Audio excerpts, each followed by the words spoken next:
I'm speaking on topics that upset you because of your method of weight loss that you've chosen to take. My goal is never to offend you, but to educate you. Because I too played the same games that you may be playing. I too was the same person that thought, let me eat less so I can speed up my metabolism, but your metabolism needs a specific cycle to happen in its body in order to be activated in the proper process to occur. So, see, you got some issues with the way we think versus the way we talk versus the way we move. They don't match. We think they do. Ooh, my insulin is so slow, but I'm only eating 1 meal a day. Make it make sense. I mean, my metabolism, if my metabolism is slow and I'm only eating 1 meal a day, how do I plan on speeding it up? If my metabolism needs food to activate and I'm only eating at 8 o'clock at night every day, but I'm complaining about gaining weight, see, I'm bloated, swollen, tired, lethargic, but I'm literally drinking a milk iced coffee full of sugar and cream for breakfast and not eating for 14 hours. And I'm calling that intermittent fasting. But all I'm having during that whole fasting is water. So what am I activating in them hours that I'm not eating if I'm fasting? What am I working out in the gym? How am I burning the fat?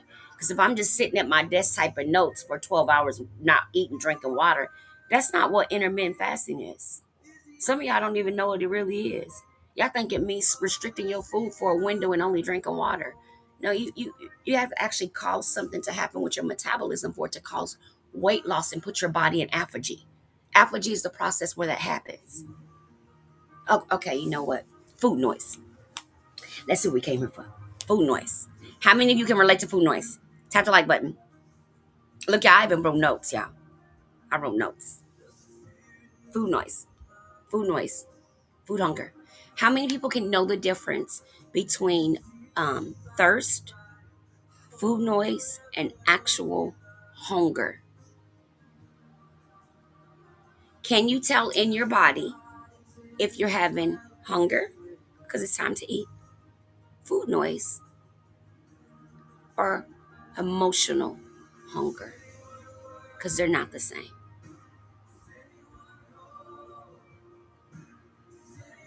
Can anyone relate? Okay, so today's topic, and we can pin it, my moms can pin it. I don't have that much time, so I'm going to move fast, okay? So, one of the hardest things that people struggle with weight loss and wellness is this concept we're about to talk about.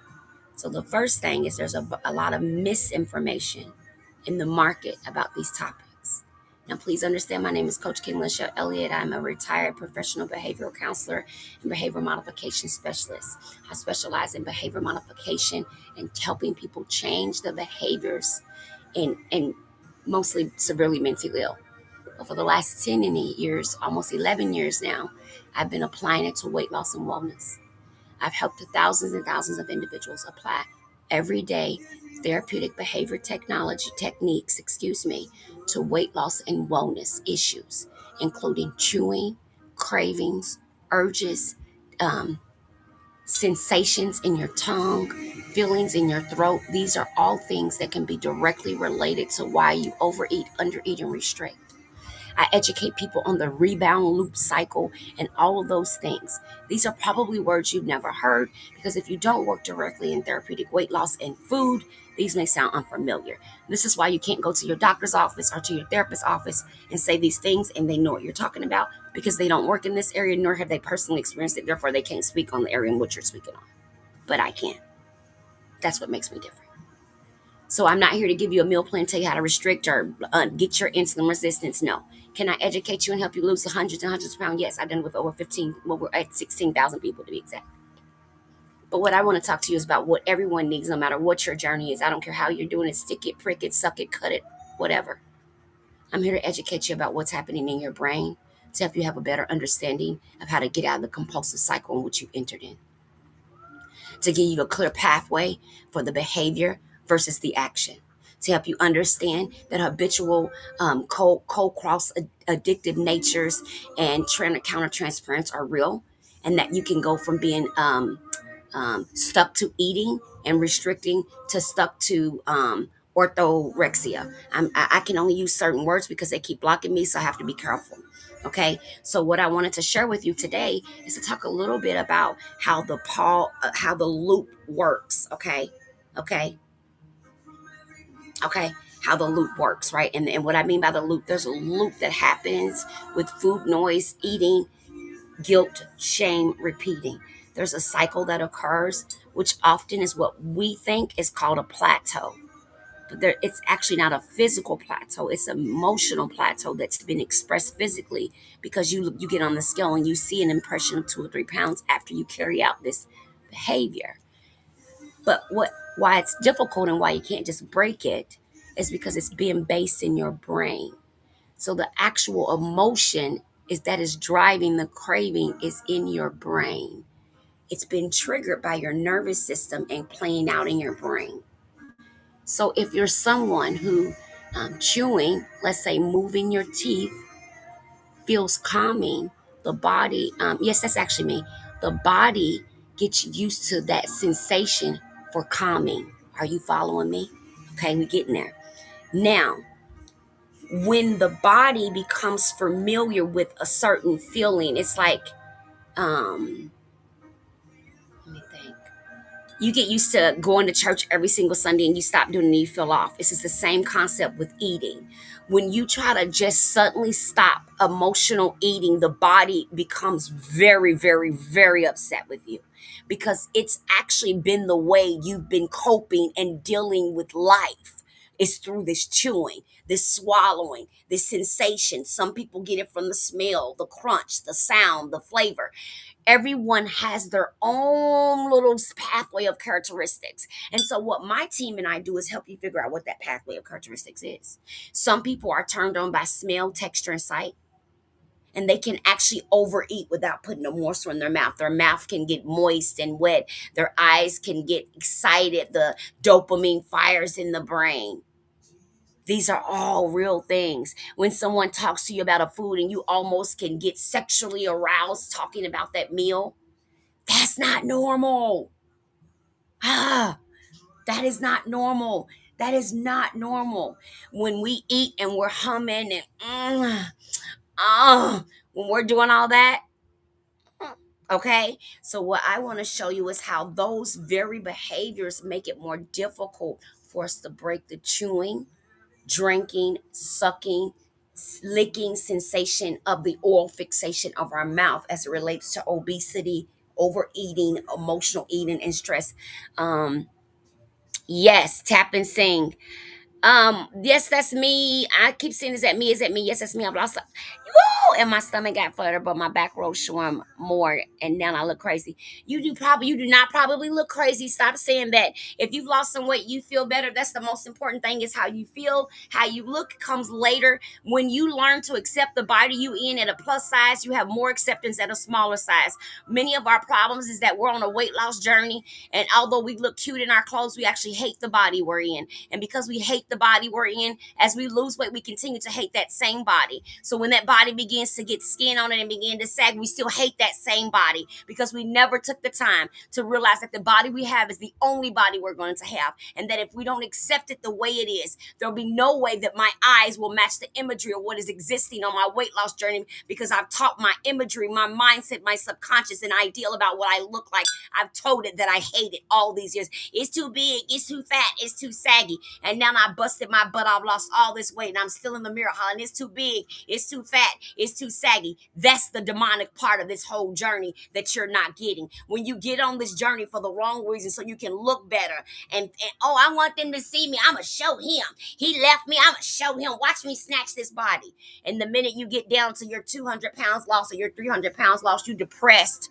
You're anxious. You want to hurt yourself. Why? Because you never took the time to do this thing for you and accept the body that you in. The reason why my skin does not bother me and I can be on this video with my arms swinging and dangling like I got on 2 bats and a pack of potatoes is because I accept me. I don't need you to. I don't need you to think I look good. I don't need my body to look like Kim Kardashian, Cardi B, Megan Thee Stallion. I don't need to look like none of them. I never wanted and I never desired. Nothing in my mind when I look at those ladies and say that it looks good to me. I'm not saying they don't look good. It doesn't look good for me. That's not who I am. I'm not on pursuit to get a flatter ass and a flatter stomach. I'm on pursuit to make sure that when my grandchildren walk dog in the aisle, I'm at the wedding. I'm on pursuit that when my grandchildren have grandchildren, I want to be present in the hospital. I'm in pursuit of when I decide that I want to go on a vacation, I don't have to argue with nobody over no seatbelt extender and feel embarrassed. Then I know y'all say we shouldn't be embarrassed, but I'm talking to you about what I'm talking about.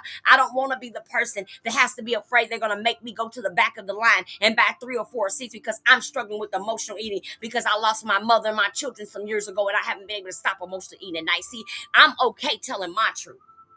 Are you okay with yours? Because it doesn't worry about how cute I can dress up my bigness. I'm still big. It doesn't matter how cute my outfit is if I can't fit in my girlfriend's car. When she comes to pick me up for our dinner date, I just can't fit in her car. That's not her fault. It's not her fault she bought the car she liked. She didn't plan to have an obese friend. So see, I have to stand in some acceptance of who I am first.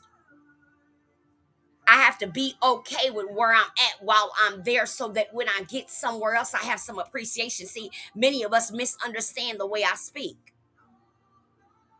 What I'm telling you is to be in full totality and acceptance of who you are. 500, 600, 700, 800. I don't care how big you've gotten. Stop speaking negative of yourself. Oh, I'm just a big fat friend. No, you're not. You the friend. Don't get tired of being the big friend. Get tired of being the joke in the group. Get tired of them making jokes about how much you can eat. Get tired of them making fun of what's on your plate. Get tired of them. Get tired of that part. And when we get tired of people making it acceptable for us to be where we are, we will then become where it's no longer acceptable for us. See, everyone around me made it okay for me to sit and eat myself to death. They brought me food. They catered to me. They cooked for me. They made it more and more easy for me to become immobile. And I'm not blaming it on them. They just made it easier. Out of their love for me, they catered to me. Out of their love for me, as they saw me get sicker and bigger, they catered to me because I became immobile. I couldn't drive. I couldn't walk. I couldn't wipe myself. I couldn't bathe myself. So they became my caregivers. So their love for me enabled me to continue to get bigger faster. Because now I had somebody that was willing to go to the store and get the food for me and bring it to me. So now I was no longer even getting off the couch or out of the bed anymore. It wasn't they weren't trying to hurt me. They were trying to help me. They just didn't understand that I had no help in me anymore at all. I can't get extra skin surgery, baby girl. Can you see I have a port? I'm terminally ill. Queen, why don't you have a good day? I didn't come on here to answer questions. I never said this was an answer question live, love book, so I'm not sure what you're talking about. This is not an answer question live. But have a good day, beautiful. Sorry you misunderstood the purpose. We're doing a teaching. So what you're hearing is reviewing the techniques of food noise. So you're probably looking for someone that's dieting. I don't diet, so I probably wouldn't be able to help you anyway. I'm sorry. Sorry about the misunderstanding. All right. So the moral to the story is that in order to understand the pathway of food noise, thank you, kitty cat. In order to start in order to understand the pathway of food noise, you got to first understand how you got there. Because it's not food noise is the name you all gave it. There's other names for it, but we can't use it on here because there's actual other therapeutic names for what's happening in your brain. Yep. Thank you guys for helping me in the Rosh. Thank you for giving me the word and they won't let me use. So there's other things actually happening in your brain that's making this easier for you. Love Bug, what you're concerned about and what I'm concerned about are two different things. If something bothers you, that's something you can pray about and talk to your God about. It doesn't bother me. Okay? All right? So that's why. It doesn't bother me. That's what I was saying. You must just came in. It doesn't bother me. So you keep asking questions about my skin and I keep telling you, no, it doesn't bother me. I'm not bothered by it. I'm not moved by it. Do you not see how good I look? I'm not pressed. I can outrun athletes and outlive them. So I'm not pressed about skin. Yeah, at all. Some of you don't have any sagging skin and you can barely breathe to get out of a vehicle. Then I can jump out of one. So my skin does not bother me at all. Yeah, it doesn't bother me. I know that many people get irritated by seeing other people's sagging skin, but you should go pray about that because it's not your body. No, she's still asking questions. She just asked another question. Okay? So I done seen you ask me 4 times, girl. I done told you. I don't know what else you want me to say, child. It's muting her, but she's asking, so I don't want her to feel unheard because I'm not unhearing you. It's just I can't give you the answer you want, love. I can't give you the answer you want. You blocked her. Okay, here we go. We still got 15 minutes, so we're good. Okay, here we go. You're so welcome, my love. Thank you for this. I really need to hear these words. You're welcome, Brittany. No problem. You guys, I don't mind. I'm not offended. I'm not buried, but y'all know I can't answer some of y'all questions because if you follow me for even 5 minutes, if you go Google my name, you'll learn that I actually have a terminal condition. I can't get any skin move. I lost all my weight naturally. I know that some people it's hard to believe, but here's what I always say about my story. Okay. My story is this. If you have a mustard seed of faith in God, then here's the faith showing up for you. Because I'm in hospice on my deathbed. And today, I'm sitting in a chair 11 years later. There was no GOP 11 years ago. I started in 2014 next to my bed. So in the picture, I'm laying in my hospice bed. In this live, I'm sitting next to my California King bed. Okay? So if you don't get anything else, don't focus on the skin. Don't worry about how I did it. Just know that I did it with the grace of God and nutrition because I have an issue that wouldn't let me do nothing else. Okay? My story isn't to glorify any one method, but should show you that every method is workable if you got the right mindset tools. Many of us say we are women and men of God. Right? Right? Many of us say we men or women of God. Right? Right? Come on with me now. Many of us say we're men or women of God, right? If we are men and women of God, then first we must believe that anything God has done for anybody else with their body and their weight loss and wellness, that He can do it for you first. Secondly, we must then believe that the only difference between me and you is that I made room for God to do His work. Are you making room? I'm on here trying to show you how to make room and you worried about my skin. Focus. Let's go. Now, food noise. Okay. Now, some of you, rule number 1, are drinking too much liquid. You so worried about getting your water that you're forgetting that the water you drink and the food you eat go in the same place. So if you sit and actually drink nonstop water all day long, when are you going to wait for your body to trigger the hunger centers, baby? If I'm full of water, there's no reason for my hunger center to cut on to tell me to go eat food because I have water in there.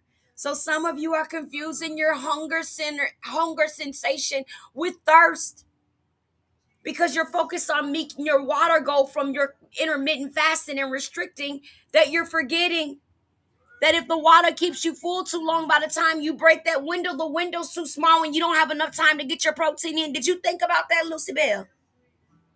We're talking about science here. We're talking about science here. Because if I want my metabolism to work faster and I'm starving it, it's going to work slower. That's why starvation and intermittent fasting for long hours only work for it. You can lose okay, because we do intermittent fasting. I've had people lose a lot of weight. But because they've had the surgery, it comes back. Because you're not actually supposed to fast with the surgery. It keeps you fuller longer, slower emptying, faster emptying, fuller longer. Less food, faster emptying, fuller longer. That's the purpose of surgery. GLP-1, a suppressed appetite, slower gastric emptying, fuller longer. If those things make me fuller longer, but I'm fasting, that means the possibility that I can meet the nutritional goals of those tools that I'm using is zero. The reason why it's zero is because if I'm fasting for 14, 16, 12 hours and I'm only eating for 6 hours out of an entire day, I'm not giving my body the proper time to work its way through the full metabolic process. That's not enough hours. If I'm supposed to eat anywhere from 130 up of protein in order to gain lean muscle to resist the over explosion of fat cells that come after I lower my medication or after I begin to go back to regular food for my surgery. But I haven't done anything to train my body to burn metabolite, to burn fat, to cut on my metabolic enzymes, to activate the hormones that are necessary. Then when do I train? When is that happening? Are y'all following me? So one of the things that happen with many of us, the reason why we mistake food noise is we confuse food noise with other things. We often think it's food noise, but you're actually hungry because you drank fluid all day and now the body is in what they call deprivation. So you're going through a restrictive mode from over drinking water, and now your body's in hunger deprivation. And by the time you figure out you need to eat, it triggers an excessive overload of needing to hurry up and eat. So then you accidentally overeat, causing guilt, shame, and remorse, and then the cycle repeats itself. Okay, therapeutic weight loss is what we're discussing. Food noise, therapeutic weight loss is what we're discussing. Okay. So what ultimately happens is that what we call pause the habit loop. So, one of the most important things people need to understand is that most food urges are actually temporary neurological signals. They're temporary,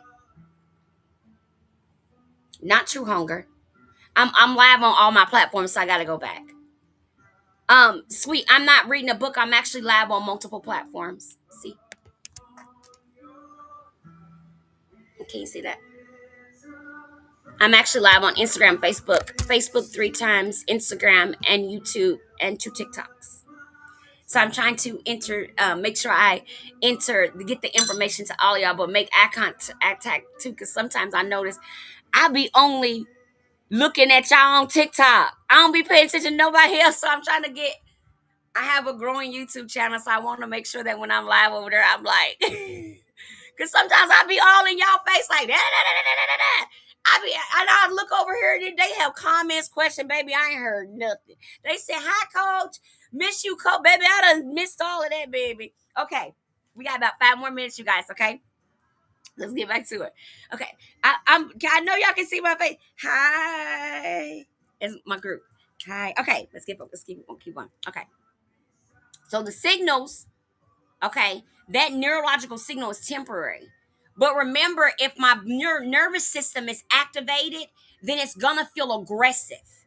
Okay, so say for example, if my body gets very heightened and triggered when I deal with my supervisor, makes me very anxious, and I already have identified that I eat over anxiousness.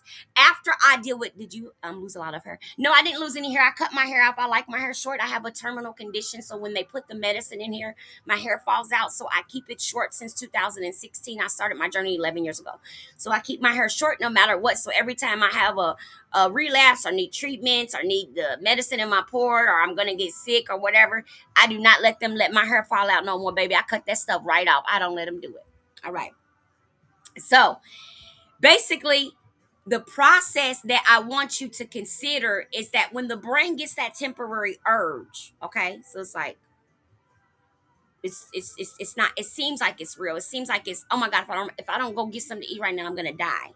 How many people have felt like that? When you get an urge to come up, you feel like if I don't hurry up and go eat right now, I'm going to die. Well, first of all, you're not going to die from not engaging into food noise or urges, even though it feels like if you don't get it, you are. Here's a few things you can do for that particular urge, okay? Because when the brain sends the craving signal, it's like uh, the usual part of the dopamine that drives like your habit or your behavior. Okay, it's triggering you to think that food is gonna heighten it, gonna because I can't use the right words. I'll say this: when the food noise comes, if you automatically go eat, the brain reinforces the behavior. If I get nervous and then go eat, my brain reinforces that. If I'm sad and I go eat, my brain reinforces that. Yeah, Miss Capricorn, because they keep giving me the this, every time I try to use the clinical terms that I work under, they won't let me say it. So I'm having to dance a little bit. So I appreciate you guys working with me. My name is Coach Kenya. If you're new here, I'm a retired professional counselor, behavioral therapist, and behavior modification specialist for over 27 years. I've been in the industry since I was about 21. My first job was at 19. I've been doing therapeutic behavioral weight loss with about 15,000 clients. Well, we're a little bit at 16,000, but never, I digress. For the last 11 years. I lost weight 11 years ago. I did not just lose weight. I'm not new to this. I am true to this. I've been coaching women all over the country in 14 countries for the last 11 years. I may be new to you, but I'm definitely true to this. And today what we were teaching about is food noise. And so I've tried this live 4 times. They keep blocking me because someone keeps saying it's unsafe, and then I'm speaking about, which I am, because that's what I am retired and licensed in, right? So I am actually talking about those things. Yes, we do take FSA funds because we are actually a medically based company and we work with physicians. We take the funds, the insurance, because we are considered a therapeutic based coaching, which is behavioral health. It doesn't take the actual policy without an LMN, which you know what an LMN, right? Yep, the brain associates sadness with hunger. Yes. Yes, Georgia. Georgia, come on in the building with it. How do I quit snacking? Chai, you might be addicted to chewing, so you got to start off with figuring out if your tongue is triggered by satiation. I'm trying to answer these last few questions. We got 4 minutes, guys. Yes. Actually, parasites, and unless you have a parasite in your brain, what we're talking about is brain-based cravings, not body-based cravings. There's a difference. They're not the same. Parasites is based on cravings in the body. We're talking about cravings in the brain. Now, you can't have a parasite in your brain. We're actually talking about psychological pathways, rewiring of the brain. So when the brain has an experience that is perceived as traumatic, it rewires that pathway. That same exact pathway is what activates dopamine. Dopamine is one of the driven chemicals in our brain that helps drive craves and urges. When our cortisol levels off, we go into fight or flight mode. So what happens is our body learns a coping strategy. What people know, and the reason, this is Aaliyah. This is why I said about parasites. Just go with me for a second. Um, the brain begins to develop a certain behavior. So what many people leave out about food is that we start utilizing food as an emotional medication out of the womb. This has nothing to do with that part. And I'm going to tell you why what I'm talking about has nothing to do with that direct part, my love bug.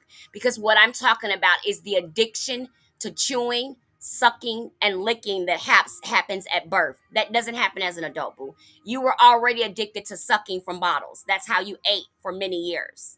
What happens is that bottle many times became your comforter, your mother, your father, and your friend as an infant, with unbeknownst to your mom, your dad, or you. Because every time that you cried aggressively and you were given a pacifier, a piece of candy, a piece of food, or anything, and you used your mouth to calm down your nervous system and your body's anxiousness, you created a pathway and a connection. That ain't got nothing to do with a parasite, baby. When you're an infant, when you straight out mama pussy, that ain't got nothing to do with it, baby. When you straight out the coochie cat, yeah. So right out the womb, you guys, you realize we have a propensity for obesity and addictive nature to chewing out the cootie cat. Out the cootie cat. I was a teen mom. I was young. I was single. And I will tell you right now, without denial and without rejection or without judgment, that when I was a young teen mom, there were times when my baby was crying and I could not hold her because I was getting ready for school. I was getting ready to go somewhere. I was doing something. So while she was crying, I would mosey myself right in the kitchen, as my mother and my siblings had taught me. I would make her a bottle. I would take a pillow. I would roll it up. I would stick it under Kanisha's neck, and I would feed Kanisha her bottle. I don't know if Kanisha was wet. I realized these things at later on, going through training, going through my own weight loss journey, realizing, wait a minute, why do we do that? How do we even know if that's the baby need food? And what does it mean when times when the baby's been changed, been held, and been fed, and they still crying? That means that's an emotional irregularity. So if I go stick a pacifier in his or her mouth, I'm hindsight's 2020, right?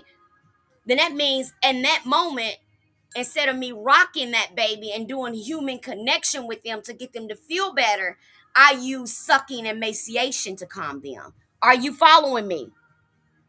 Y'all following me? Y'all see what the depthness of what I'm talking about? So my propensity, yep, the overriding, yep, stimulating for food. There you go, Ellie. L is an L. So immediately what I'm talking about is so much deeper than just cutting calories, counting calories, doing detoxes and cleanse. This is deeper than that. Because what has generationally occurred in our system is a way to utilize food as an as a form of emotional, as a way to the body, causing us to utilize it for the wrong purpose. It was always supposed to be nutrition, but from the womb, good morning, we've been using it to soften, satisfy, soothe, and calm our whole existence. So for food noise, the primary focus. Oh, I'm so sorry. I did. I just saw you message me privately. I didn't realize the screen had blackened. I'm sorry. I'm sorry. I didn't know y'all couldn't see me. Sorry, sorry, sorry, sorry. I didn't know y'all couldn't see me. Thank you. Okay. So the things that I want you to do. Let's talk about a few things really quick before I hop off. Okay, I have 1 minute. Because this is a dopamine driven habit. We gotta talk about what we're gonna do to help that dopamine. Using the wrong tool for the wrong problem, yeah. So we're gonna talk about what the dopamine means. Mashonda! I missed some of your comments, and that's because I'm in a hurry because I only was given 30 minutes and I've been on her since 9:21. So I want to make sure I get only that 30 minutes and I hop off. So I'm about to hop off. But take 5 slow steps. 5 slow breaths when you feel the urge, the noise, when you hear the sound. Because I'm on Majaro. It's so we support GLP-1s. Majaro's done wrong with Majaro, but my brother and them, it's cool. Are you any science to back up what you're saying? Of course it is blind. All you got to do is Google what I'm saying, but you can go to the American Medical Association, or you can go to any metabolic or medicine doctor, or you can Google my company, which has been around 11 years. Yeah, what I'm speaking about is not untalked about. It's just untalked about with obesity. Oral fixation, food addiction, chewing addiction, those are not uncommon terms, but I work in the industry of behavioral health, so that's why I'm familiar with them. But yeah, if you want to find the science, just go Google it, boo. Just like we Google lace front wigs and all that other stuff. Yep, it's all addiction, Hillary. Yep, you're correct. I graduated with my degree in professional counseling in 2004. Some of y'all weren't even teenagers yet. I've been in therapeutic weight loss and wellness for 11 years when nobody was talking about it. I am still one of the only companies that offer therapeutic actual weight loss where we use behavior modification techniques to work with weight loss.